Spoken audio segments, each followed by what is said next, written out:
Hello friends, स्वागत है आपका अपनी ऑनलाइन क्लासेस के अंदर। हम पढ़ रहे हैं बिजनेस लॉ। बढ़ते हैं इसके अगले क्वेश्चन की तरफ। What do you mean by the consent? Consent का क्या मतलब होता है? Explain the element validating the consent. Consent को वैलिडेट करने के लिए कौन-कौन से एलिमेंट्स की हमको सबसे ज्यादा जरूरत पड़ती है, इसको हम देखते हैं इस क्वेश्चन के अंदर। तो फ्री कंसेंट भाई क्या होती है?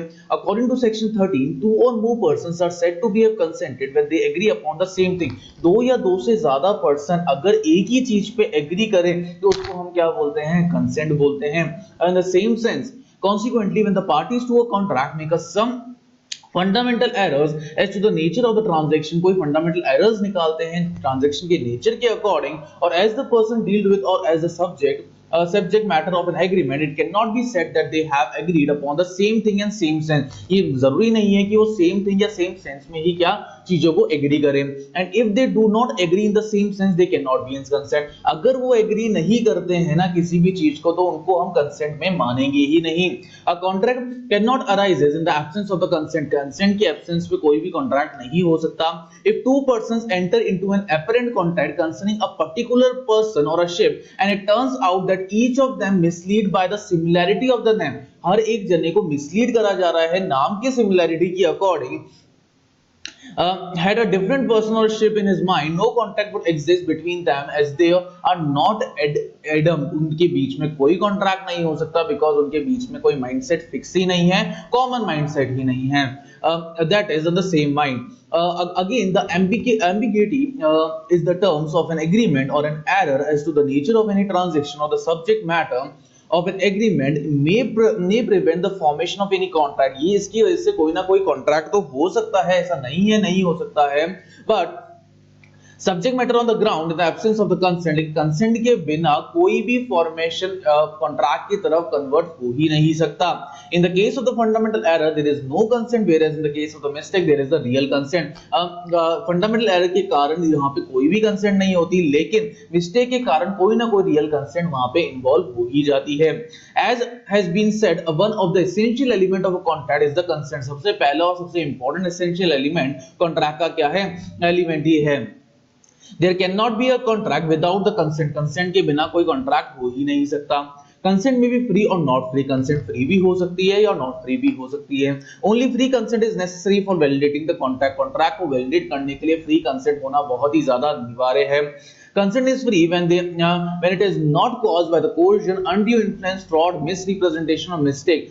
consent free कब नहीं मानी जाती? जब कोई भी when it free कब मानी जाती है? जब कोई भी coercion नहीं करे, दबाव नहीं डाले, undue influence एक तरफ से प्रेशर नहीं डाले, फ्रॉड नहीं करे, मिसरिप्रेजेंटेशन नहीं हो, कॉन्ट्रैक्ट के बीच में कोई गलती नहीं हो। ये सब सेक्शन 14 के अंदर डिफाइन है। When the consent is not caused by any of these factor, अगर इन किसी भी फैक्टर से कंसेंट कॉज नहीं हो रखा है, it is said to have freely given। ये कंसेंट क्या हो गई? फ्री हो गई। When the consent is free due to the mistake के कारण अगर कंसेंट हमारी फ्री है, the agreement is void, but all the cases the contract is voidable। लेकिन कॉन्ट्रैक्ट एग्रीमेंट तो हमारा void होगा, लेकिन इस सारे केसेस के अंदर लेकिन कॉन्ट्रैक्ट क्या हो जाएगा? voidable हो जाएगा, जहां पे कोर्जन ऑफ हो रहा हो। एलिमेंट्स क्या क्या है वेटिंग फ्री कंसेंट, मतलब फ्री कंसेंट के अंदर कौन कौन सी चीजें इफेक्ट कर रही है? सबसे पहला है कोर्जन। सेक्शन 15 के अंदर ये डिफाइन है। Coercion is the commitment of threatening to commit or act forbidden by the Indian Penal Code or the unlawful detaining or threatening the detain any property to prejudice of any person whatever with the intention of causing any person to enter into an agreement। इसका मतलब क्या है? लोगों को डराना, commit करने के लिए, या फिर इंडियन पैनल कोड के अकॉर्डिंग कोई भी अनलॉफुल हरकतों से किसी से काम करवाना, उसकी प्रॉपर्टी कब्जे में ले लेना, या फिर कोई भी पर्सन से कुछ भी काम कराना, उसका इंटेंशन नहीं है काम करने का, फिर भी जबरदस्ती उसको उस काम को हाँ करवाना। For example, X says to Y, I shall kill your son, and I not return the documents of the title detaining to a wife's property। उसने मारने की धमकी दे दी। Unless you are agree to sell the house to me for rupees 5,000। Wife says alright I shall sell my house to 5000, do not kill my son. उसने बोला कि यार मैं तुमको मेरा घर दे रहा हूं लेकिन मेरे बच्चे को मत मारो। And do not detain my wife, documents of the title. X has employed the coercion, यहां पे एक्स ने क्या कर दिया, कोर्जन कर दिया। He can not therefore enforce the contract, कोई भी कॉन्ट्रैक्ट को एनफोर्स कर ही नहीं सकता। But Y can enforce the contract if he finds that the contract to his benefit, लेकिन वाई यहां पे कॉन्ट्रैक्ट कर सकता है अगर उसको ये लगे कि इससे भी मेरा ही फायदा हो रहा है। An agreement induced by the coercion is voidable and not voidable है लेकिन void नहीं है। This means that enforced by the party coerced but not by the party using coercion। इसका मतलब क्या है, ये वो फोर्स कर सकता है, मतलब वो कॉन्ट्रैक्ट बना सकता है जिसके ऊपर कोर्जन अप्लाई करा गया है, लेकिन वो एनफोर्स नहीं कर सकता जो एक्चुअल में कोर्जन कर रहा है। Where the husband obtain a release deed from his wife and son under the threat of commit suicide, transaction was set aside in the coercion. Suicide can be being forbidden by the Indian Penal Code. A person to whom the money has been paid or anything delivered under the coercion के under कोई भी पैसा दिया जाता है या कोई भी अंडर इन्फ्लुएंस करा जाता है, must repay और return it, उसको रीपे करना पड़ेगा या रिटर्न करना पड़ेगा उस चीज को। सेक्शन 71 के अंदर ये डिफाइन है। The threats of suicide amount to the coercion of section 15। और नेक्स्ट है हमारे पास undue influence, section 16 के अंदर डिफाइन है। A contract is said to be induced undue influence when the relations subsisting between the parties are such that one of the parties is in the position to dominate with the will of the others and uses the position to obtain the unfair advantage of the other। जब कोई भी जना किसी भी जने के ऊपर pressure डाले, डोमिनेट करे उसको और उसके पावर्स का कोई गलत इस्तेमाल करे। A person is deemed to be in the position to dominate the will of the others when he lies the whole authority of the real or apparent over the others। जब real authority या apparent authority उसके पास हो तभी वो dominate करेगा। Where he stand the fiduciary relation of the other। Example के तौर पे a father by his authority over the son can dominate the will of the son। अब फादर के पास डोमिनेशन की पावर होती है सन को कि वो बड़े हैं। Again by the reason of the fiduciary relationship a solicitor can dominate the will of the client, client की विल को डोमिनेट कर सकता है वो। a trustee can dominate the will of beneficiary की विल को डोमिनेट कर सकता है। a person in the mental capacity affected by the age or distress or play the undue influence, वो undue influence का शिकार बन सकता है। यहाँ पे हमारे पास कुछ एसेंशियल इंटीग्रेडिएंट्स है इस प्रोविजन के अंदर। सबसे पहला है रिलेशन बिटवीन द पार्टीज के बीच में रिलेशन एक बहुत ही बड़ा इंग्रेडिएंट है जिसकी वजह से अनड्यू इन्फ्लुएंस हो सकता है। A person can be undue influenced by the other in near relation between the two exist, दो जनों के बीच में बहुत ही क्लोज रिश्ता है ना, तो डोमिनेशन वाली सिचुएशन आ सकती है। Position to dominate the will, relation between the parties exists in such a manner that the one of them is in the position to dominate the will of the others। एक जना position के ऊपर है कि वो dominate करेगा किसी भी दूसरे जने को। A person is deemed to be such that in the position of following circumstances, कुछ सर्कमस्टांसेस हम यहाँ पे फेस करेंगे। सबसे पहले सर्कमस्टांस है real and the apparent authority. और कोई भी पर्सन को एक रियल अथॉरिटी दे रखी है या फिर इधर का एक मास्टर और सर्वेंट वाली रिलेशनशिप हो गई, डॉक्टर और पेशेंट वाली रिलेशनशिप हो गई, तो यहाँ पे डोमिनेंस अलाउ है। A fiduciary relationship when the relation of the trust and the confidence exists, जब ट्रस्ट और कॉन्फिडेंस रिलेशनशिप वगैरह में एग्जिस्ट करता है तो यहाँ पे डोमिनेंस हो सकती है, जैसे फादर और सन के बीच में, सॉलिसिटर और क्लाइंट के बीच में, हस्बैंड और वाइफ के बीच में, क्रेडिटर्स और डेटर्स के बीच में। Mental distress, an undue influence can be used against a person to get his consent on a contract where the mental capacity of the person is temporarily or permanently affected by the reason of the mental or bodily distress वगैरह जब हो जाता है तो उसके basis पे ही ये काम होता है, illness or the old age। The object of the must be take into undue advantage, object को कोई भी एडवांटेज लिया जा रहा है तो उस सिचुएशन पे भी ये आता है। Where the person is in the position of influencing the will of the others, जब पर्सन इस पोजीशन पे है कि वो उसको इफेक्ट कर सकता है कंसेंट के लिए, must have the object taken advantage of the other, कोई ना कोई ऑब्जेक्ट इन्वॉल्व हो जाएगा उसका एडवांटेज लेने के लिए। बर्डन ऑफ प्रूफ का बर्डन क्या होगा भाई? The burden of proving the absence of the use of the dominance position to obtain the unfair advantage lie on the party के बीच में कोई unfair advantage lie कर रहा है, who is in the position to dominate the will of the other, जो उस position पे है जो कि डोमिनेट कर सकता है किसी भी दूसरे पर्सन को। तो एंटी इन्फ्लुएंस का शॉर्ट मतलब सिर्फ इतना सा हो गया कि यार दूसरों को प्रेशराइज करके कोई भी काम कराना। Advantage money to his he advanced money to his son be during his minority be upcoming age of obtains the misuse of the parental influence का misuse किया, the bond from the B is greater the amount than the sum due to the advance, A employs the undue influence, A ने क्या लगा दिया, undue influence लगा दिया। An illiterate old man who is physically ill and mentally distressed, एक illiterate old man है जो physically ill भी है, mentally distressed है, give the deed in the favor of the relative who is taking care of him, इसने gift deed sign कर दी है, her relative is in the position to dominate the will of the old man, अब उसके पास पूरी dominance position आ गई, अब वो कभी भी इसको इस्तेमाल कर सकते हैं किसी भी तरीके से। नेक्स्ट है सेक्शन 17 के बारे में पढ़ते हैं हम फ्रॉड के बारे में।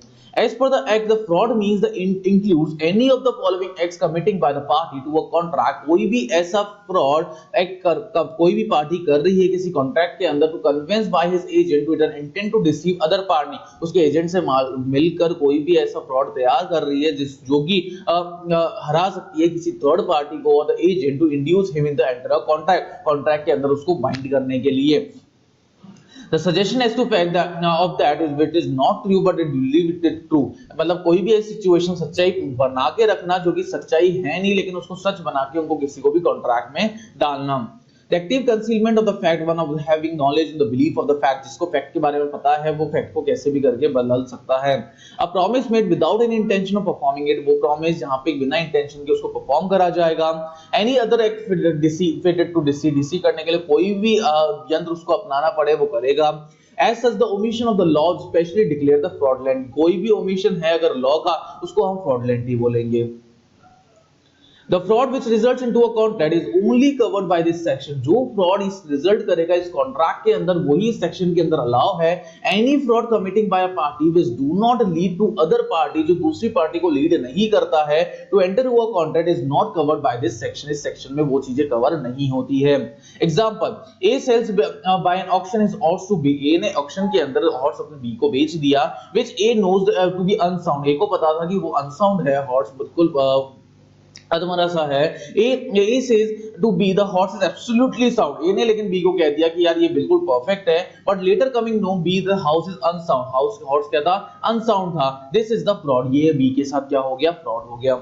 Mere silence amounting to the fraud, mere silence as to fact likely to affect the willingness of a person to enter your contract is no fraud, ये कोई भी फ्रॉड नहीं होता, but where a duty of the person is to speak और इस silence is equivalent to speech, उसकी silence equivalent है उसकी speech पे, silence amounts to the fraud, silence की वजह से फ्रॉड हो सकते हैं।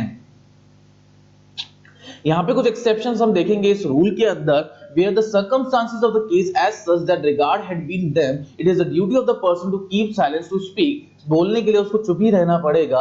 Duty to speak arises when the contracting party reposes trust and confidence in the other party, duty कब आती है बोलने की, जब आपके पास कोई ना कोई पार्टी का ट्रस्ट या कॉन्फिडेंस होता है, और where the one party has depended upon the good sense of the other, जब एक पार्टी दूसरे के गुड सेंस के अंदर इफेक्ट करेगा ही करेगा, जैसे इंश्योरेंस कॉन्ट्रैक्ट्स होते हैं। Where the silence is itself equivalent to the speech, बस जब silence equivalent to speech मानी जाती है। A ने B को कहा if you do not deny it I shall assume that the horse you are selling to me is sound, अगर तुम डिनाई नहीं करोगे तो मैं मान लूंगा कि ये साउंड है। A says nothing, A ने कुछ भी नहीं कहा। A silence is equivalent to the speech, A की silence क्या हो गई, equivalent to speech हो गई।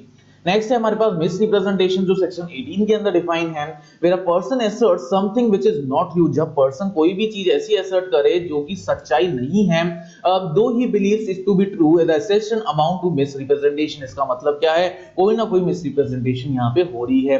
मिसरिप्रेजेंटेशन में भी either innocent और without a reasonable ground, या तो innocent हो सकती है या बिना किसी रीजनेबल ग्राउंड के अंदर भी हो सकती है। Misrepresentation is the misstatement of the fact by one which misleads to other, कोई भी मिसलीड करे किसी भी दूसरी चीज को, consequently can avoid the contract, वो कॉन्ट्रैक्ट को अवॉइड कर सकता है। सेक्शन 18 के अकॉर्डिंग मिसरिप्रेजेंटेशन क्या होता है, when the person positively states that a fact is true when his information do not warrant it to be do so, जब वो पॉजिटिवली बोले कि यार ये फैक्ट एकदम सच है, सच के सिवा कुछ नहीं है। When there is a breach of the duty by a person, कोई भी ड्यूटी का ब्रीचमेंट करा है, उसको ड्यूटी फॉलो नहीं करी है उसने, without the intention to deceive which is bring the advantages to him, जो कि उसको कोई ना कोई एडवांटेज पहुंचा सकती है, and the loss to the others, और दूसरों को भी नुकसान पहुंचा सकती है। When the party caused to the other party to an agreement to make a mistake as to the subject matter, कोई ना कोई वो गलती कर दे सब्जेक्ट मैटर के according. For example, A makes a positive statement to B and C will be made to the director of the company. A ने एक positive statement डाली B और C के कि वो director बना देगा कंपनी का from the C, but from the M, B applies for the shares on the faith of the statement which turns out to be false. B ने एक statement डाला जो कि false था. The statement amounts to be the misrepresentation. वो statement क्या है? एक misrepresentation है because the information received the second hand, जो भी information उसको receive करी है वो second hand है, did not warrant A to make the positive statement to be. कोई भी वारंट नहीं दे रहा पॉजिटिव स्टेटमेंट का. Difference between the coercion and undue influence. Coercion और अनड्यू इन्फ्लुएंस के क्या डिफरेंसेस हो सकते हैं? It involves the physical force of the threat. ये इन्वॉल्व करता है फिजिकल फोर्स या threat. The agree party is compelled to make the contract against the will. Agree party को कंपेल पुश करा जाता है कि कॉन्ट्रैक्ट करना ही पड़ेगा. इट इन्वॉल्व्स द मॉरल और द मेंटल प्रेशर. ये इन्वॉल्व करता है कोई ना कोई मेंटल प्रेशर के according. Coercion it involves the commitment of threatening or threatening to commit an act forbidden by the Indian Penal Code. Indian Penal Code के against जा रहे हैं, कोई भी डिटेन कर रहा है और थ्रेट कर रहा है, प्रॉपर्ली अनलॉफुल डरा धमका रहा है. No such illegal act is committed if the threat is given. कोई भी illegal act या threat नहीं होता undue influence के अंदर. It is not necessary that there must be a sort of relation between the parties. Parties के बीच में कोई sort relation होना जरूरी नहीं है. कोर्शन के अंदर यहाँ पे relationship होना जरूरी है जब भी undue influence डाला जाए. Coercion need not to proceed the promiser, not need to be directed against the promiser. कोई भी promiser का कोई रोल है ही नहीं इसके अंदर. यहाँ पे एक्सरसाइज पार्टी करा जाता है, कॉन्ट्रैक्ट के अंदर ही इसको एक्सरसाइज करा जाता है. The contract is voidable at the option of party whose consent has been obtained by the coercion. Contract voidable है किस ऑप्शन के ऊपर? जिसके ऊपर ये coercion अप्लाई करा जा रहा है. लेकिन where the consent is induced by the undue influence, the contract is either voidable or the court may set aside the enforce to modify the form. या तो voidable माना जाएगा या कोर्ट उनको बोलेगा कि यार इसमें थोड़े बहुत चेंजेस करके उन सब चीजों को सही कर दो. In the case of the coercion where the contract is signed by the aggrieved party as per the section 64 के तहत कोई भी aggrieved party अगर इसके अंदर आ जाए, any benefit has been received restored to the other party. कोई भी दूसरी पार्टी में वो सारी चीजें स्टोर हो सकती है. Undue influence के अंदर the court has a discretion directed to the aggrieved party to return the benefit in the whole. पूरे whole के अंदर या तो रिटर्न करेगा पूरा benefit और the part not given the direction, जो part उन्होंने डायरेक्शन के अंदर गिवन है ही नहीं. फ्रॉड और मिसरिप्रेजेंटेशन के अंदर क्या फर्क होता है वो भी देख लेते हैं हम. To deceive the other party by the hiding the truth को हाइड करके किसी भी पार्टी को डिसीव करना. The person making there is no such intention to deceive the party. यहाँ पे कोई इंटेंशन नहीं होती पार्टी की. The person making the suggestion believes that the statement is untrue. उसको बिलीव कराया जा रहा है कि जो स्टेटमेंट है वो अनट्रू है. The person making the statement believes it to be true although it is not true. उसको सच मनवाया जाता है जबकि वो सच है नहीं. The injured party can repudiate the contract and claim damages. जिसको भी इंजरी हुई है वो damages क्लेम कर सकता है. यहाँ पे injured party can repudiate और cannot claim the damages. यहाँ पे damages कुछ भी क्लेम नहीं हो सकती misrepresentation में. The party is using the fraudulent act cannot secure or protect himself by saying that the injured party has means to discover the truth. कोई भी मतलब एक तरीके से fraudulent सिक्योर नहीं हो सकता, प्रोटेक्ट नहीं कर सकता अपने आप को ये कहकर कि वो इंजर्ड पार्टी डिस्कवर करेगी वो सच के साथ लड़ रही है या ये सब कर रही है. इस तरीके से काम नहीं हो सकता फ्रॉड में. Parties can always plead the injured party had made means to discover the truth. Injured party जो भी है वो सच बोल रही है माना जाता है. Consequences of the coercion, fraud and misrepresentation. क्या क्या consequences face करते हैं coercion law और misrepresentation के अंदर. It has already been considered that when the consent of an agreement is caused by the coercion, जब consent कोई भी agreement की coercion के through होती है, undue influence के through होती है या fraud के through होती है, misrepresentation के through होती है, though the agreement amounts to a contract, agreement से contract तो होता है, such contract is voidable at the option of party, though consent so obtained, वो voidable बन जाता है उन parties के ऊपर जहाँ पे ये सब चीजें apply करी जा रही है. The party, however, may insist that the contract should be performed and he should be put in the same position in which he would have been if the representation made to be true. Party insist करेगा contract करने के लिए अगर वो representation बिल्कुल correct कर देता है तो वो contract हो सकता है. For example, A fraudulent himself informs B that the A estate is free from the encumbrance. B upon agrees to buy the estate, उसने खरीदने के लिए बिल्कुल रेडी हो गया। The state is subject to the mortgage, लेकिन वो state क्या निकला, मॉर्गेज निकला। बी में either avoid the contract, B या तो अवॉइड करेगा उस कॉन्ट्रैक्ट करने के लिए, और में insist on being carried out and the mortgage डेब्ट रिडीम, और हो सकता है कि वो मॉर्गेज का डेब्ट वो खुद चुका दे। But the person who had a means of discovering the truth or ordinary intelligence cannot avoid a contract on the ground of his consent was caused misrepresentation or silence amounting to fraud। the misrepresentation हो रहा हो या वो silence है fraud के अंदर, तो ये सब चीजें नहीं हो सकती, मतलब claims वगैरह नहीं हो सकते, settlement या contract नहीं हो सकते। A by the misrepresentation leads the B to believe anonymously 750 tons of the sugar is produced per annum। per annum 750 produce होगा tons at the factory of A. B examines the accounts of the factory, B examine करेगा account factory के अंदर, which should have disclosed if the ordinary intelligence has been exercised by the B, अगर ordinary intelligence exercise कराया जाएगा B से that only 500 tons has been produced, सिर्फ 500 ton ही produce करा जा रहा है। Thereafter B purchases the factory, B ने परचेज कर ली फैक्ट्री को, in circumstances B can not repudiate the contract on the grounds of a misrepresentation, उसको कुछ भी नहीं मिलेगा। अब बात करते हैं हम मिस्टेक्स के बारे में।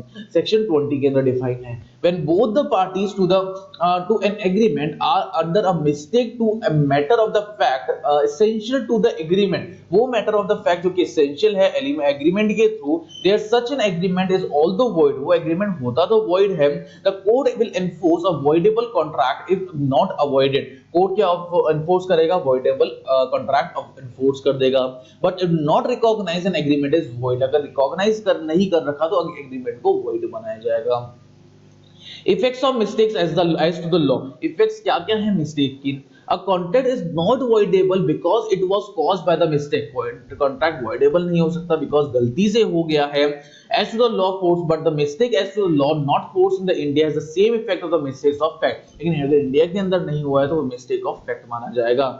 A and B contract grounded norms believe that the particular debt is valid when the Indian law limitation the contract is not voidable, contract voidable है ही नहीं। The unilateral mistake that is to mistake of the one party, जब एक party की mistake होती है इसका मतलब वो एग्रीमेंट वॉइड नहीं माना जाएगा, सेक्शन 22 में डिफाइन है। एक एग्जांपल यहाँ पे दे रखा है हमको, A agrees to purchase from B 18 carat gold thinking the pure gold, उसने सोचा कि 18 कैरेट गोल्ड परचेज करता हूँ वो प्योर गोल्ड है। B has not been instrumental to the creation of such impression, B को इन सब चीजों के बारे में नहीं पता था कि वो ऐसा सोच के खरीद रहा है। It is a valid contract between A and B, ये valid contract माना जाएगा A और B के अंदर। Notice that the mistake must be of the fact, not of the law। A and B wrongfully believe that the particular debt is not valid by the law of limitation and on the basis of such belief enter into a contract, उस belief के कारण वो contract के अंदर enter हो गए। A contract is valid, उस contract को valid मान लिया गया। Mistake being not the fact but of the law, mistake fact का है, ये law का mistake नहीं है। A question of the foreign law is however a question of the fact, जो भी क्वेश्चन फॉरेन लॉ का होता है वो फैक्ट का है। Again the existence of the particular private right of the matter of the fact, अगर private right या मैटर ऑफ द फैक्ट के बारे में अगर हम बात करें, this is the man's promise to buy the property और अननोन बीइंग, और ये छोटा सा एग्जांपल अपन लोगों को यहाँ पे दे रखा है। तो ये हमने पूरा पढ़ लिया कॉन्सेप्ट किस चीज का, एंटी इन्फ्लुएंस का, मिसरिप्रेजेंटेशन का, मिस्टेक्स के बारे में पढ़ लिया, कोर्जन के बारे में पढ़ लिया, कॉन्ट्रैक्ट हो सकता है नहीं हो सकता, वॉइडेबल कब ट्रीट करा जाएगा, वॉइड कब ट्रीट करा जाएगा, इन सब चीजों के बारे में हमने डिस्कस कर लिया है। Thank you so much.